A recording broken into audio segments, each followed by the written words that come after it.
El año 630 y después de Cristo amaneció sobre Roma con un silencio inquietante, como si la ciudad eterna contuviera el aliento ante una decisión que cambiaría el destino de miles de almas en tierras lejanas. Las sombras de las basílicas se extendían largas sobre las calles empedradas, y el viento del Tíber arrastraba consigo susurros de épocas antiguas, de mártires que habían entregado su sangre por la fe, de apóstoles que habían partido hacia los confines del mundo sin esperar regresar. En los pasillos del Palacio Apostólico, donde el Papa Honorio I meditaba sobre el estado de la cristiandad, se gestaba una misión que pocos hombres se atreverían a aceptar. Era un llamado que exigía no solo valor, sino una entrega total, un desprendimiento absoluto de toda seguridad terrenal para adentrarse en las fauces mismas de la oscuridad pagana. Entre los monjes que servían en la ciudad, había uno cuyo nombre apenas se pronunciaba fuera de los muros de su monasterio, un hombre de origen lombardo cuya vida transcurría en la penumbra de la oración y el estudio. Virino era su nombre, y su existencia había sido hasta entonces una sinfonía silenciosa de obediencia y contemplación.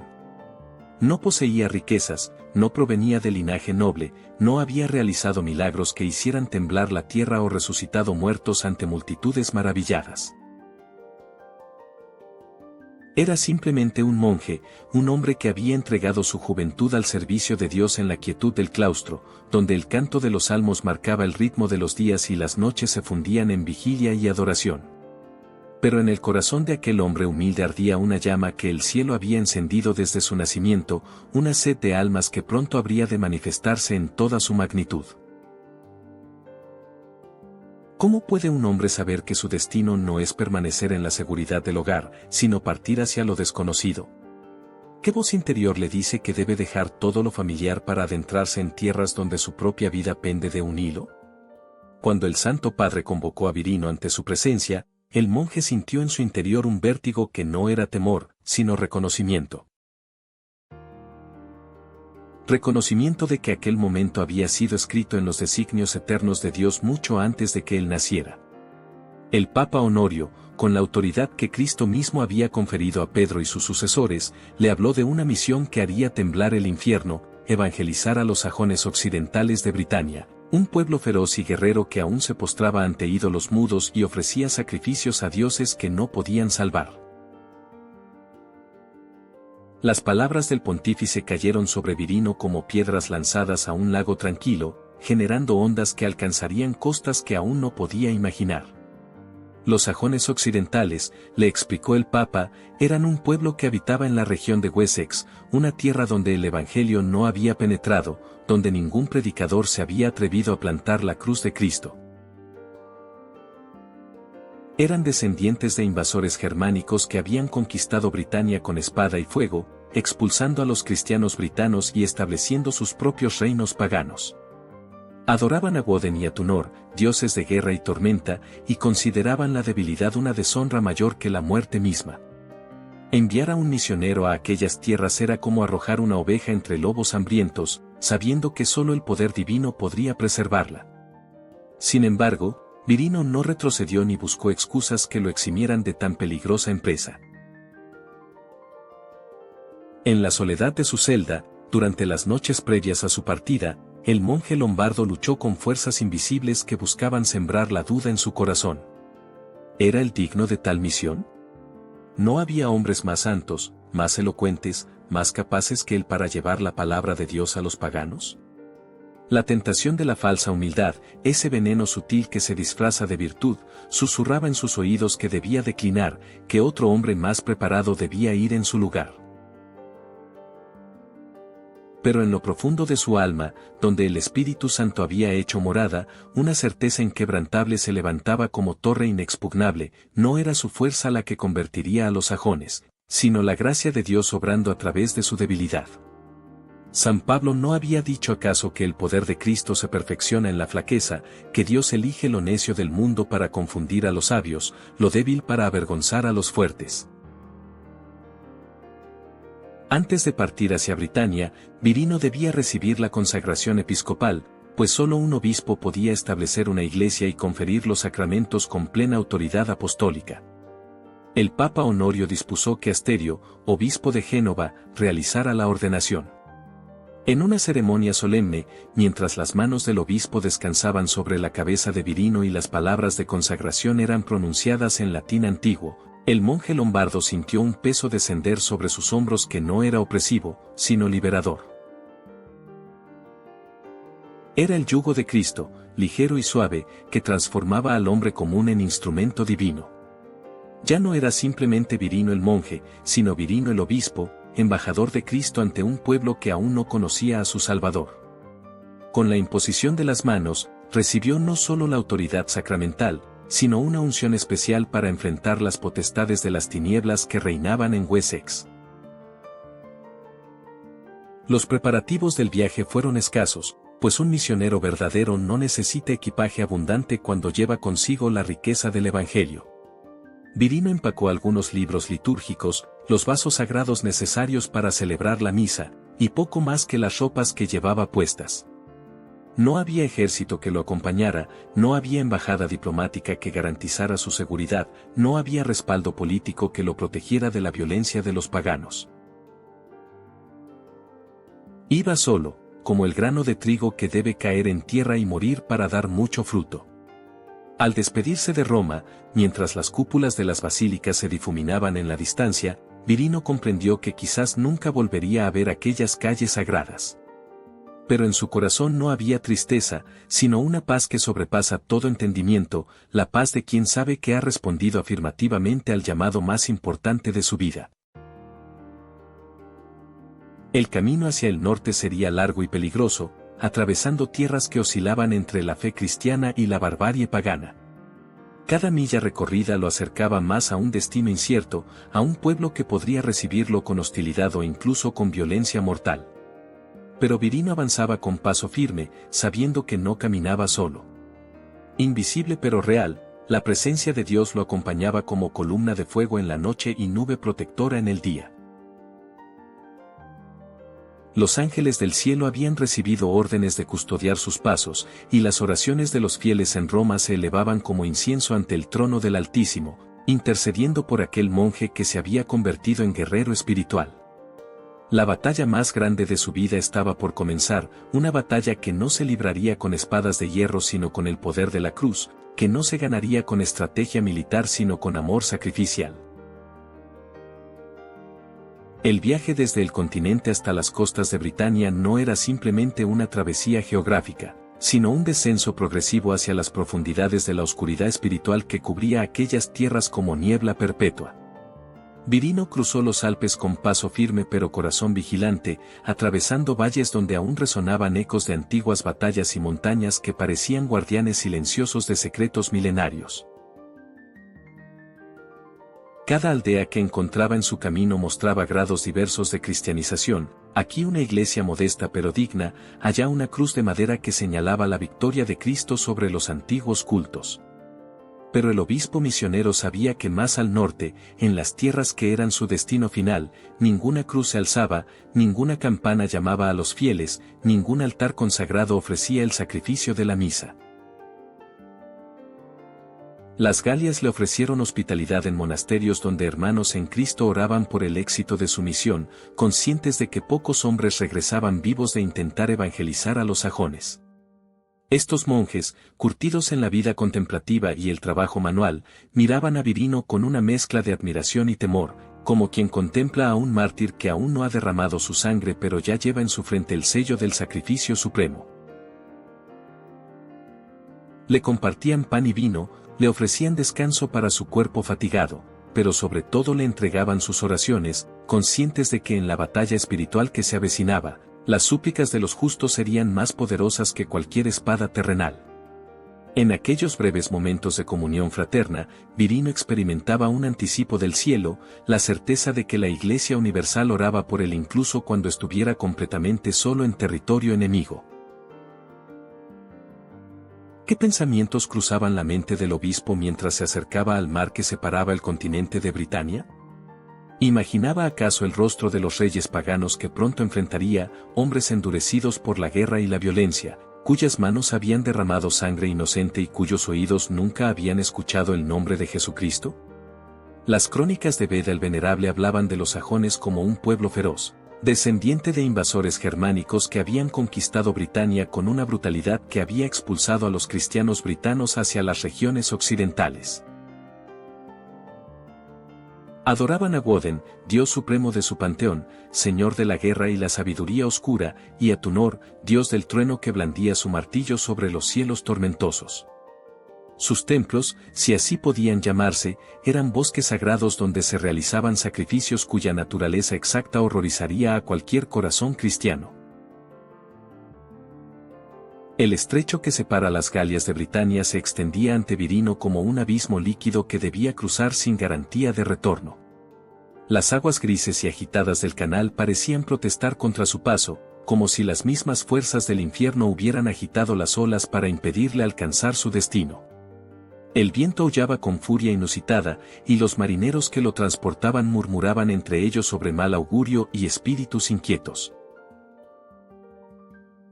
Pero el obispo permanecía de pie en la proa de la embarcación, con los ojos fijos en el horizonte donde comenzaban a dibujarse las costas brumosas de Britania, y sus labios pronunciaban sin cesar las palabras del Salmo: aunque camine por valles tenebrosos, ningún mal temeré, porque tú vas conmigo.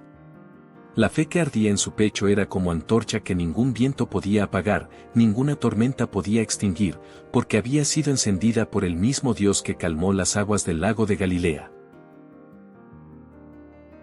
Al descender finalmente en las costas británicas, Virino sintió bajo sus pies una tierra que gemía espiritualmente, como si la creación misma sufriera por la ausencia de su creador en el corazón de sus habitantes.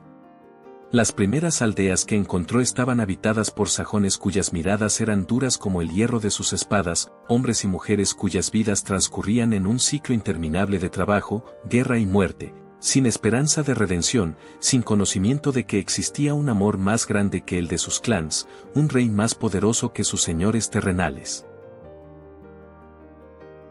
Los niños corrían semidesnudos entre las chozas de paja y madera, inocentes aún de la oscuridad espiritual que los rodeaba, pero destinados a crecer adorando ídolos mudos y nadie les revelaba la verdad.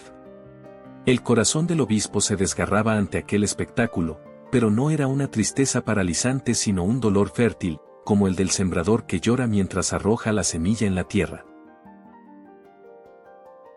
Virino comprendió rápidamente que había llegado precisamente al lugar donde ningún predicador lo había precedido, tal como el Papa Honorio le había encomendado. Los sajones occidentales de Wessex eran, en palabras del venerable Beda, completamente paganos, sin rastro alguno de evangelización previa. No había iglesias destruidas que testimoniaran intentos anteriores, no había mártires cuya sangre hubiera regado aquella tierra. No había memoria colectiva de que alguien les hubiera hablado jamás de Cristo crucificado y resucitado. Era tierra virgen para el Evangelio, pero también tierra hostil donde cada palabra de verdad sería recibida como espada que divide. El obispo se estableció inicialmente en los márgenes del reino, observando, aprendiendo la lengua tosca de aquel pueblo, estudiando sus costumbres y sus creencias para poder después desarmarlas con la espada del Espíritu que es la palabra de Dios. Las semanas se convirtieron en meses mientras Virino se adentraba cada vez más en territorio sajón, acercándose gradualmente al corazón del reino donde residía el rey Sinehils, señor supremo de los sajones occidentales. Cada paso hacia el norte era un acto de fe que desafiaba la lógica humana, pues iba desarmado hacia el encuentro con un rey que tenía poder absoluto sobre la vida y la muerte de sus súbditos. ¿Qué le impediría a Sinehils ordenar la ejecución inmediata de aquel extranjero que venía a proclamar la falsedad de sus dioses ancestrales? Los consejeros del rey, druidas y sacerdotes paganos cuyo poder dependía de mantener al pueblo en la superstición, verían en Virino una amenaza mortal a su influencia y buscarían su destrucción. Sin embargo, el obispo avanzaba confiado, no en su propia fuerza ni en su elocuencia, sino en la promesa de Cristo: yo estaré con vosotros todos los días hasta el fin del mundo. Finalmente, después de meses de preparación y oración, llegó el momento en que Virino solicitó audiencia con el rey Sinehils. Los mensajeros que llevaron su petición regresaron con una respuesta afirmativa pero veladamente amenazante: el rey recibiría al extranjero que decía traer noticias de un Dios nuevo.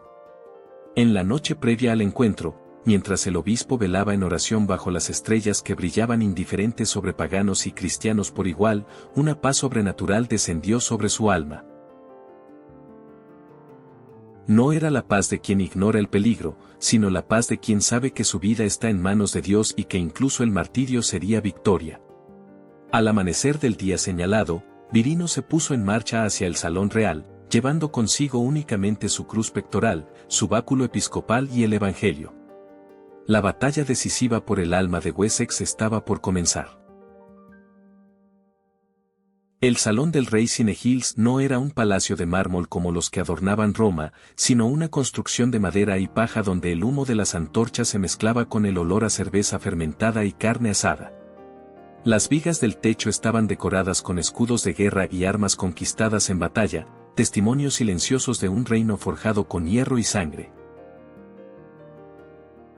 Alrededor del trono de madera tallada con símbolos paganos, se congregaban los guerreros más feroces de Wessex, hombres cuyas cicatrices hablaban de incontables combates y cuyas miradas escrutaban al extranjero que osaba presentarse ante su señor.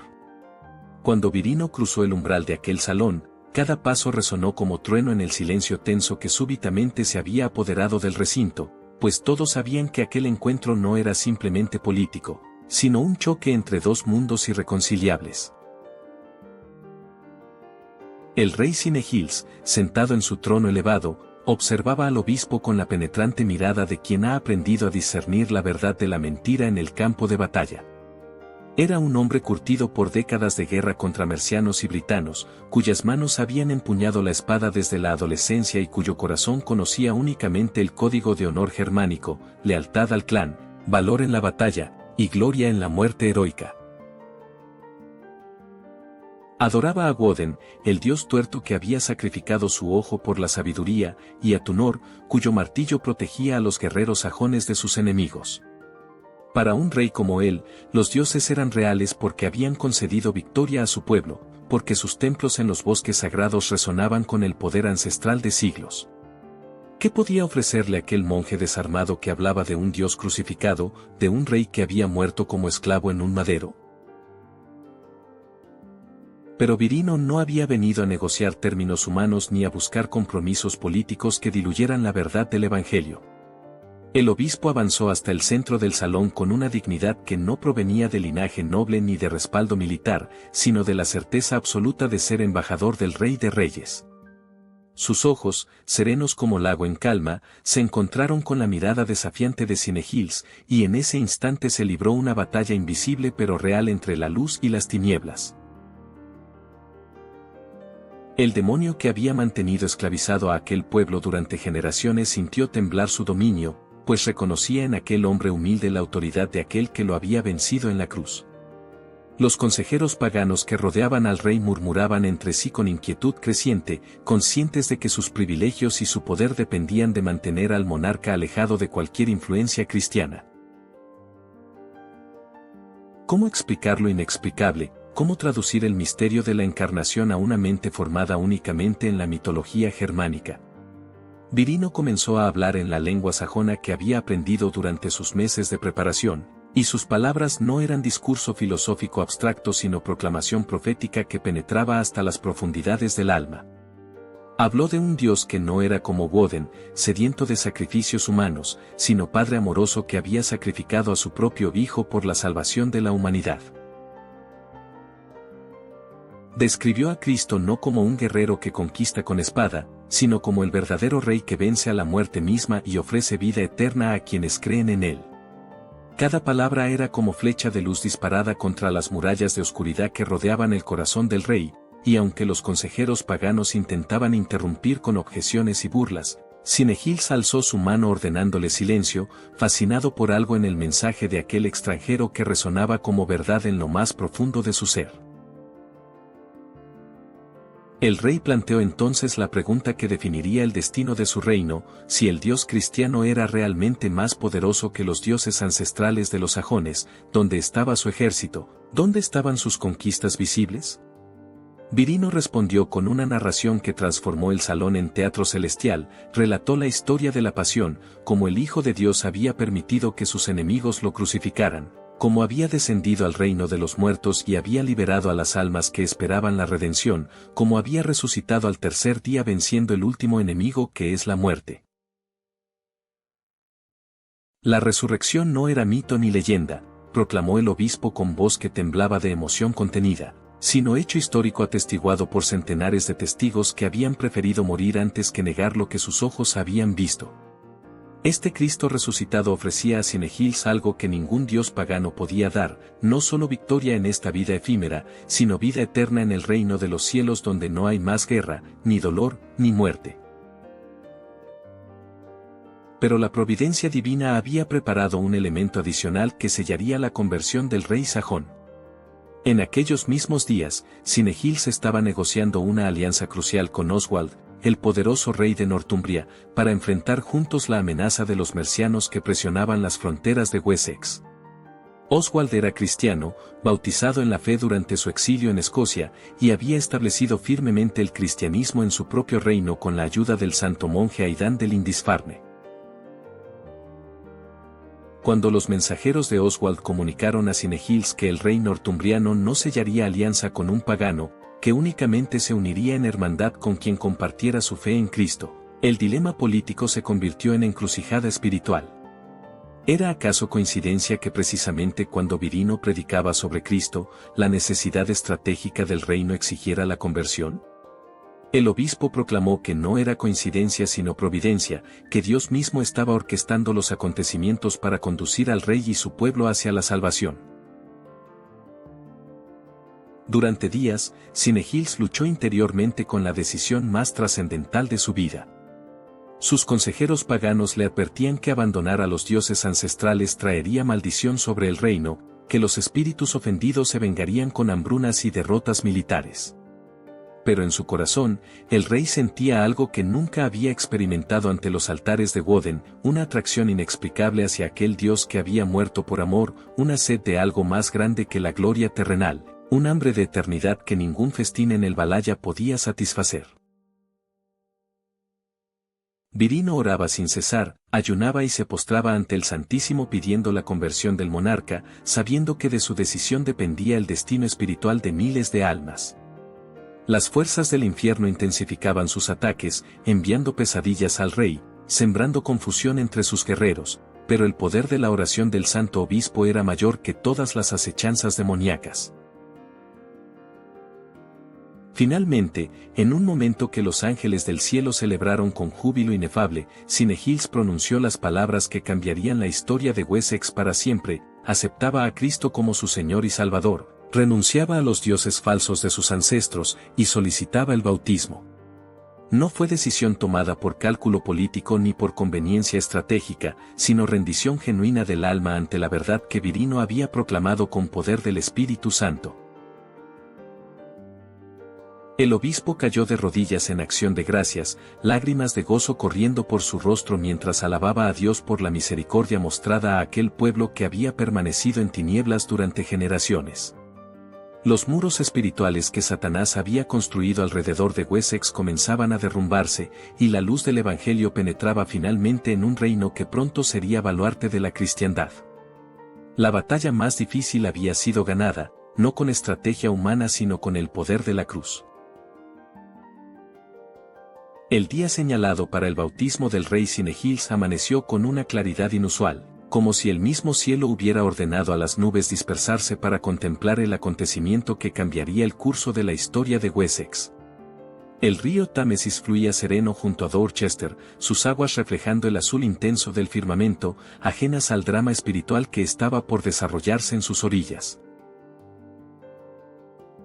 Desde las primeras horas de la mañana, los habitantes de la región comenzaron a congregarse en número creciente, algunos movidos por genuina curiosidad, otros por obligación hacia su Señor, pero todos conscientes de que presenciarían algo sin precedentes en la memoria de su pueblo. El aire mismo parecía vibrar con una tensión invisible, como si los ángeles y demonios hubieran descendido para observar aquel duelo cuyo resultado determinaría el destino de miles de almas.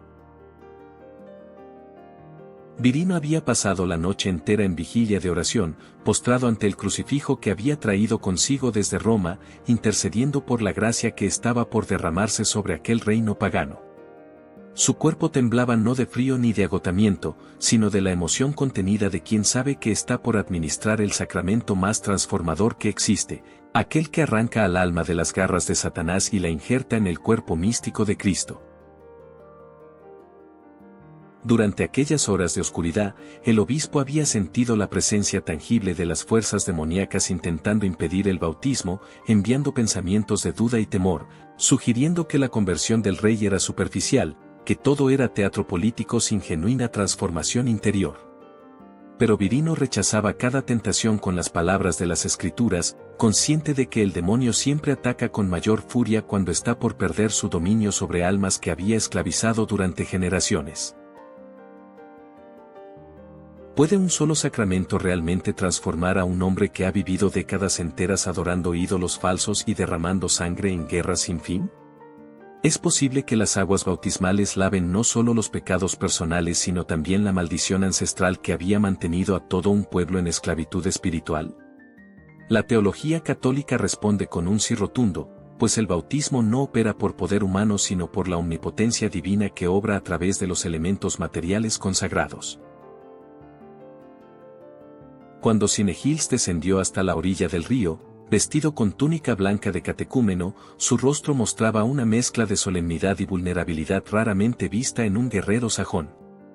Este hombre que había comandado ejércitos y dictado sentencias de vida y muerte, ahora se presentaba como niño pequeño ante el misterio de Dios, reconociendo su absoluta necesidad de salvación. Junto al rey de Wessex estaba Oswald, el poderoso monarca de Northumbria, quien había aceptado ser padrino de bautismo de Cinegils, sellando así no solo una alianza política sino una hermandad espiritual más profunda que cualquier pacto terrenal. Oswald era ya santo en vida, un rey que combinaba la fuerza militar con una devoción inquebrantable a Cristo, que había vencido a sus enemigos con la cruz como estandarte y que había establecido el cristianismo en su reino con la ayuda del santo monje Aidán de Lindisfarne. Su presencia en aquel bautismo no era meramente ceremonial sino providencial, pues Dios estaba uniendo a los dos reinos cristianos del sur y del norte como baluartes contra el paganismo que aún dominaba vastas regiones de Britania. La visión de estos dos monarcas juntos, uno ya cristiano ejemplar y el otro a punto de nacer a la vida de la gracia, proclamaba proféticamente que la Inglaterra futura sería tierra consagrada a Cristo Rey. Virino comenzó la ceremonia con las oraciones exorcismales tradicionales, ordenando a los espíritus inmundos que habían habitado en el alma de Cinegils que salieran y nunca más regresaran. Las palabras latinas resonaban con autoridad apostólica sobre las aguas del Támesis, y aunque los presentes no comprendían el significado literal de cada frase, sentían el poder que emanaba de aquella liturgia milenaria. El obispo ungió al rey con el óleo de los catecúmenos, marcándolo como propiedad de Cristo, soldado del ejército celestial que estaba por entrar en batalla permanente contra las fuerzas del mal. Luego pronunció las preguntas solemnes del ritual bautismal: ¿renuncias a Satanás y a todas sus obras y seducciones? ¿Crees en Dios Padre Todopoderoso, Creador del cielo y de la tierra? ¿Crees en Jesucristo, su único Hijo, que nació y padeció por nosotros? Cinegils respondía con voz firme a cada interrogante, y con cada afirmación las cadenas invisibles que lo habían atado al paganismo se quebraban con estruendo que solo los espíritus podían escuchar. El momento culminante llegó cuando Virino derramó el agua bendita sobre la cabeza del rey mientras pronunciaba las palabras sagradas que han resonado a través de los siglos transformando paganos en cristianos, esclavos en hijos de Dios. Cinegils, yo te bautizo en el nombre del Padre, y del Hijo, y del Espíritu Santo. En ese instante preciso, el cielo se abrió espiritualmente aunque los presentes no lo vieran con ojos corporales, y la gracia santificante inundó el alma del monarca sajón como río de luz que disipa toda oscuridad. El hombre viejo que había adorado a Woden y Tunor murió en aquellas aguas, y del río emergió un hombre nuevo, regenerado, hijo adoptivo del Padre Celestial, heredero del reino eterno, miembro del cuerpo de Cristo. Los ángeles cantaban aleluyas inaudibles mientras los demonios huían aullando de rabia impotente, habiendo perdido el dominio sobre un alma que ahora pertenecía irrevocablemente a Dios. La multitud que observaba la ceremonia estalló en aclamaciones, aunque muchos no comprendían plenamente lo que acababa de suceder. Veían a su rey emergiendo del agua con rostro transfigurado, radiante con una paz que ninguna victoria militar había podido otorgarle, y algo en lo profundo de sus corazones les decía que habían sido testigos de un nacimiento, no de carne y sangre sino de agua y espíritu. Oswald abrazó a su nuevo hermano espiritual con lágrimas de gozo, consciente de que Dios estaba obrando maravillas en aquella generación. Virino ungió la cabeza de Cinegils con el santo crisma, marcándolo como sacerdote, profeta y rey en Cristo, y le revistió con la túnica blanca que simbolizaba la pureza recobrada, la inocencia restaurada, la dignidad de hijo de Dios recuperada después de siglos de esclavitud pagana. Pero el bautismo del rey no fue evento aislado sino semilla que daría fruto abundante inmediatamente. Inspirados por el ejemplo de su señor, numerosos nobles y guerreros sajones solicitaron también el bautismo en los días siguientes. Las aguas del Támesis se convirtieron en fuente de vida eterna para centenares de almas que renunciaban al paganismo ancestral y abrazaban la fe en Cristo. Virino trabajaba incansablemente catequizando, bautizando, confirmando, celebrando la Eucaristía para los nuevos convertidos que experimentaban por primera vez la presencia real de Cristo en el sacramento del altar. Cada conversión era victoria sobre las potestades de las tinieblas, cada alma rescatada era testimonio del poder transformador de la gracia divina. El reino de Wessex estaba naciendo no solo políticamente sino espiritualmente, transitando de la muerte a la vida, de la oscuridad a la luz admirable de Cristo. En reconocimiento a la obra apostólica de Virino y como acto de generosidad cristiana, los reyes Cinegils y Oswald donaron conjuntamente la ciudad de Dorchester para que fuera establecida como sede episcopal del nuevo obispo. No era simplemente un gesto político ni un pago por servicios religiosos, sino reconocimiento genuino de que la mayor riqueza de un reino no son sus ejércitos ni sus tesoros materiales, sino la presencia de la Iglesia que guía las almas hacia la salvación eterna. Dorchester se convertiría en el centro desde donde irradiaría la luz del Evangelio hacia todos los confines de Wessex, la ciudad santa desde donde un obispo santo edificaría el reino de Dios en tierra anglosajona. El bautismo de Cinegils no había sido el final sino el principio de una transformación que cambiaría para siempre el rostro espiritual de Inglaterra. La ciudad de Dorchester, situada estratégicamente junto al Támesis en el corazón de Wessex, despertó una mañana como sede episcopal del reino recién cristianizado, transformándose de simple asentamiento sajón en centro neurálgico desde donde irradiaría la luz del Evangelio hacia todos los confines del territorio. Virino contemplaba las tierras que los reyes Cinegils y Oswald habían donado generosamente para establecer la iglesia, consciente de que aquella ciudad sería mucho más que su residencia personal. Sería la cuna espiritual de un pueblo que acababa de nacer a la vida de la gracia. Las colinas circundantes parecían inclinarse reverentes ante la presencia del obispo que había logrado lo imposible, arrancar de las garras del demonio un reino entero que durante siglos había permanecido sumido en las tinieblas del paganismo. Pero el santo sabía que la conversión del rey era apenas el comienzo, que la verdadera labor apenas comenzaba, pues debía edificar sobre el fundamento de Cristo una estructura eclesial que perdurara no solo durante su vida sino a través de las generaciones venideras. La primera tarea del obispo fue la construcción de una catedral digna donde pudiera celebrarse el santo sacrificio de la misa y donde los nuevos cristianos aprendieran a adorar al Dios verdadero con la solemnidad que merece, la presencia real de Cristo en la Eucaristía.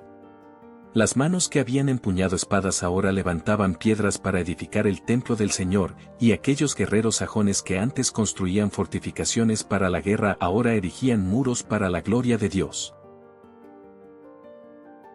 Virino dirigía personalmente los trabajos, no desde la comodidad de un palacio episcopal sino trabajando codo a codo con los obreros, enseñándoles con su ejemplo que en el reino de Cristo el que quiere ser grande debe hacerse servidor de todos. La catedral de Dorchester se alzaba lentamente, piedra sobre piedra, oración sobre oración, como testimonio visible de que Wessex ya no pertenecía a los ídolos mudos sino al Dios vivo que había creado los cielos y la tierra. Pero el obispo comprendía que edificar templos de piedra sin formar el pueblo de Dios sería como construir sepulcros blanqueados hermosos por fuera pero vacíos por dentro. Por ello dedicaba la mayor parte de sus energías a la catequesis incansable, visitando aldeas remotas donde el nombre de Cristo nunca había sido pronunciado, enseñando los misterios de la fe con paciencia infinita a hombres y mujeres cuyas mentes habían sido formadas durante décadas en la mitología pagana. Explicaba la Trinidad con analogías que los sajones pudieran comprender, hablaba de Cristo como el verdadero guerrero que había vencido a la muerte en combate singular, presentaba a María como la reina de los cielos más poderosa que cualquier diosa pagana porque había sido madre del mismo Creador.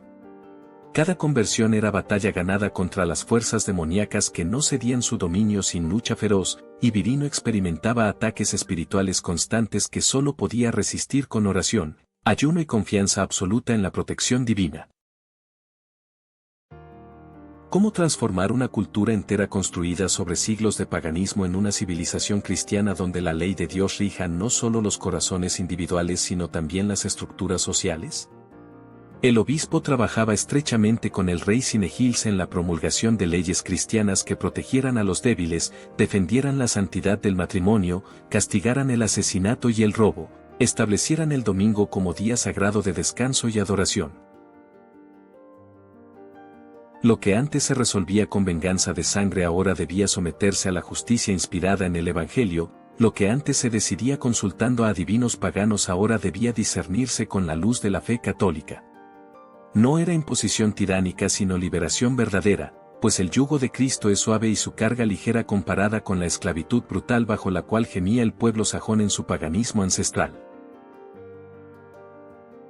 Dorchester se convirtió rápidamente en centro no solo de gobierno eclesiástico sino también de educación y cultura cristiana.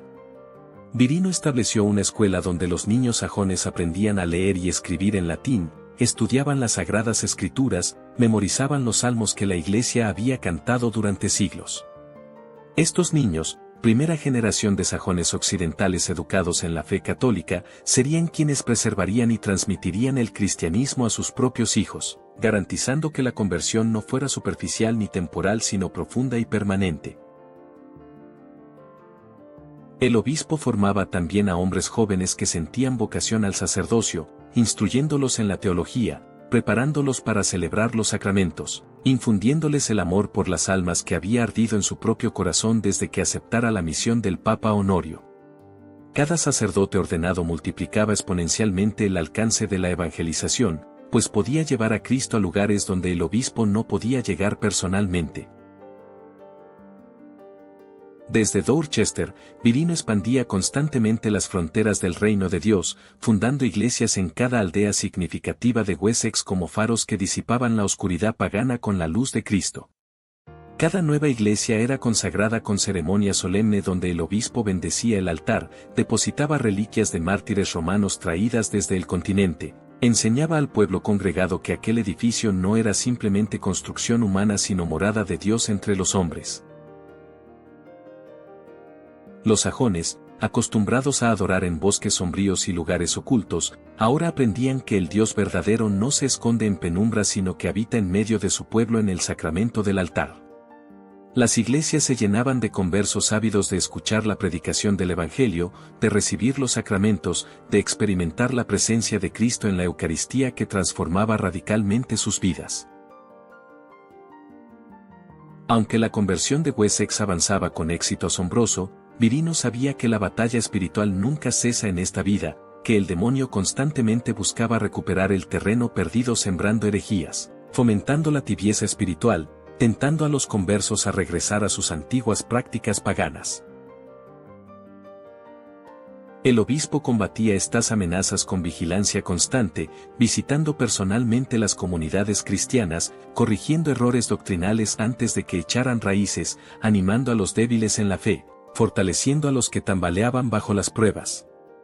Su amor pastoral por las almas era tan intenso que se decía que lloraba más por un solo pecador que recaía que por 100 justos que perseveraban.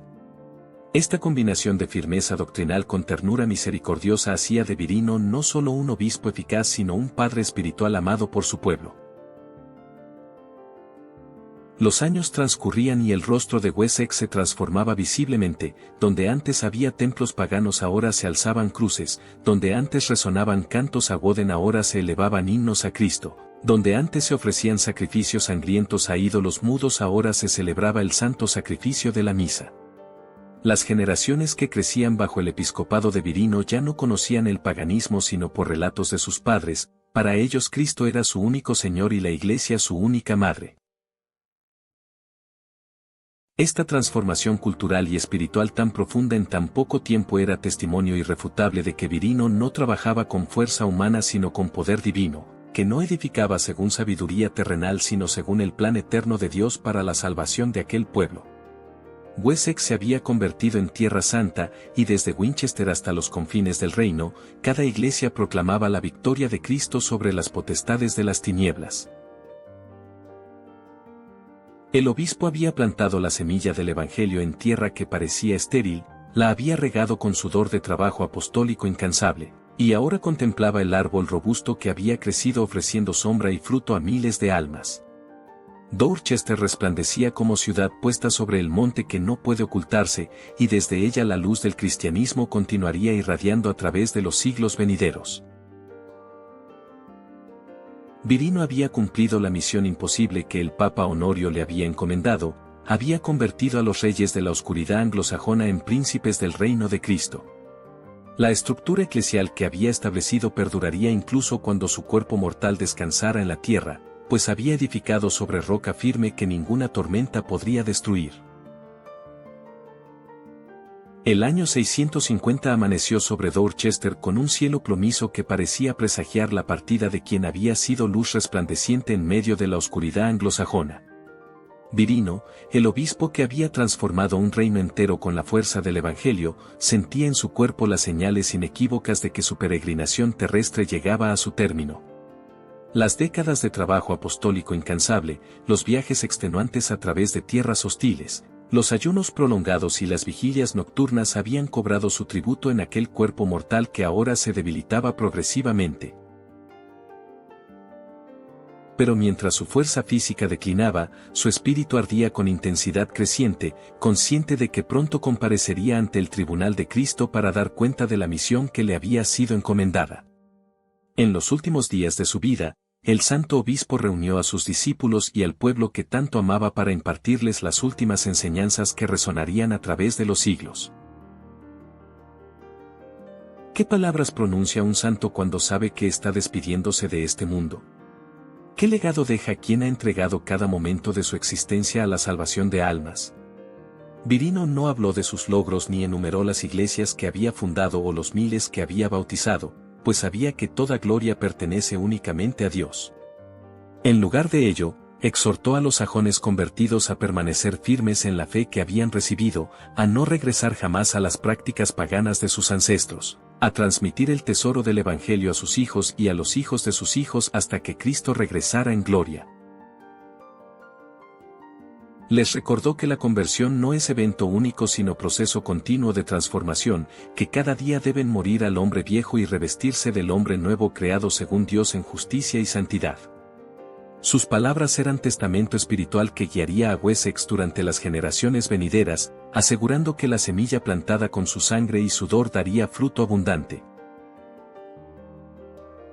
El 3 de diciembre del año 650, mientras las campanas de la catedral de Dorchester tañían solemnemente, el alma de Virino abandonó su cuerpo desgastado y ascendió hacia el abrazo eterno del Padre Celestial. Los ángeles que lo habían custodiado durante su peligrosa misión ahora lo escoltaban triunfalmente hacia el cielo, donde los mártires y santos lo recibían como hermano glorioso que había completado fielmente la carrera. El pueblo de Wessex lloró la partida de su padre espiritual con lágrimas genuinas de dolor mezcladas con gratitud inmensa, pues sabían que aquel hombre había sido instrumento de Dios para rescatarlos de la condenación eterna. El rey Cinegils, ahora anciano en la fe que Virino le había enseñado, ordenó que el cuerpo del santo obispo fuera sepultado con los máximos honores en la misma catedral de Dorchester que había sido testigo de tantas conversiones y milagros. La tumba se convirtió inmediatamente en lugar sagrado donde los fieles acudían a orar y solicitar la intercesión del apóstol de los sajones ante el trono de Dios. Pero la historia de Virino no terminó con su muerte, pues los santos verdaderos ejercen influencia más poderosa desde el cielo que la que ejercieron durante su vida mortal. Los milagros comenzaron a manifestarse en la tumba del obispo, enfermos sanados, posesos liberados, pecadores convertidos que atribuían su transformación a la intercesión del santo misionero. Beda el Venerable, el gran historiador de la Iglesia inglesa que escribió décadas después, describió a Virino con las palabras sintéticas pero profundas, santísimo y valiente. Estas dos cualidades resumen perfectamente la vida del obispo que combinó santidad heroica con valentía apostólica, que no separó la contemplación de la acción, que fue místico y misionero simultáneamente. El venerable historiador preservó para la posteridad la memoria de aquel hombre que había cambiado el rostro espiritual de Inglaterra, asegurando que su nombre no se perdiera en el olvido sino que inspirara a futuras generaciones de evangelizadores. Siglos después de su muerte, durante el episcopado de Eda entre los años 876 y 903, las reliquias de San Virino fueron solemnemente trasladadas desde Dorchester hasta la Catedral de Winchester, que se había convertido en el centro religioso más importante de Wessex. El traslado no fue simple cambio de ubicación sino reconocimiento del significado universal de aquel santo cuya influencia trascendía cualquier ciudad particular. En Winchester, sus restos fueron objeto de veneración fervorosa por parte de peregrinos que acudían desde todos los rincones de Inglaterra buscando la intercesión del apóstol de los sajones. En el año 1035, el rey Canuto ordenó que las reliquias fueran colocadas en un relicario suntuoso que reflejara la importancia del santo para la nación inglesa. Aquel relicario brillaba como testimonio visible de que Inglaterra recordaba con gratitud eterna al hombre que había plantado la fe católica en suelo sajón.